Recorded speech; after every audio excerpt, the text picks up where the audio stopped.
they're concerned that, this slippery slope towards socialism inevitably ends up as full-blown communism. I mean, no? I'm not concerned about America turning into a communist country in like a year. I think I think it's very silly.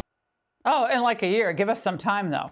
Of course, she's going to try to deflect with her coquettish laugh. Otherwise, a smart reporter would press her on the news of that new budding romance between the DSA and Communist China. DSA members are still glowing after a recent trip there, where by all accounts they were treated like royalty. Afterward, more than a dozen took a pledge to promote and support Chinese socialism and emphasized that survival of the Chinese socialist system is crucial for all humanity, except those ones in the camps, I guess. At what point do we stop treating this DSA thing like a domestic political party and start treating them like an asset of Beijing? Here to respond is Indiana Senator Jim Banks. Senator, so this pledge that they signed on to, which is a global pledge, talked about a global transition. So how will that play out here in the United States if, in the serious examination you've done on this issue, the DSA gets its way? This is what they want to do to America, turn it into communist China. And this letter by the leadership of DSA makes that very clear. They stand with socialist, communist China, and they want the rest of the world to take a page from China's playbook and become that. You think about it, I hear people in America complain about surveillance, flock cameras, things like that. Do you know what the Chinese government does with surveillance cameras?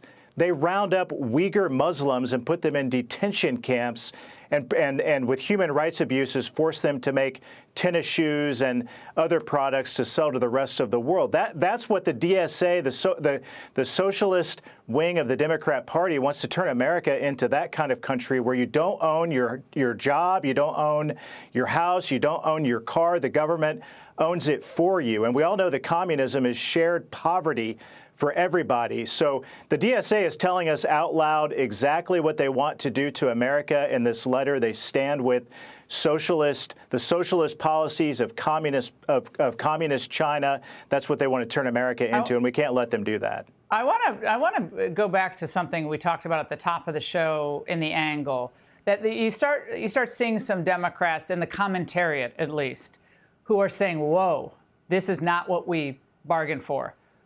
What do you say tonight to them, Senator, about coming into this movement, even if it's just temporarily, coming into this movement to try to save the American worker and the American system, the American middle class, against this tyrannical push for socialism/communism? What do you say to Carville, Manchin, and people like Bill Maher, maybe Shapiro and others?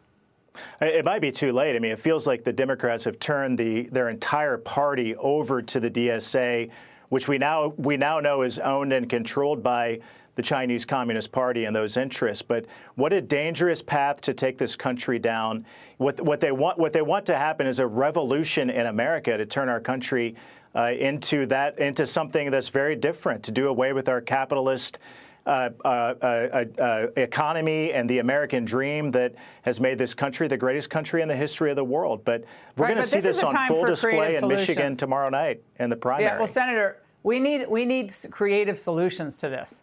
In Europe, parties that don't agree as a parliamentary system band together to stop what they think is a scourge. Well, if socialism is a scourge, I think you all Republicans who are concerned about this, I think you have to make real overtures to people like Manchin, maybe Kristen Sinema, people who are maybe not in office now, but they still have some sway.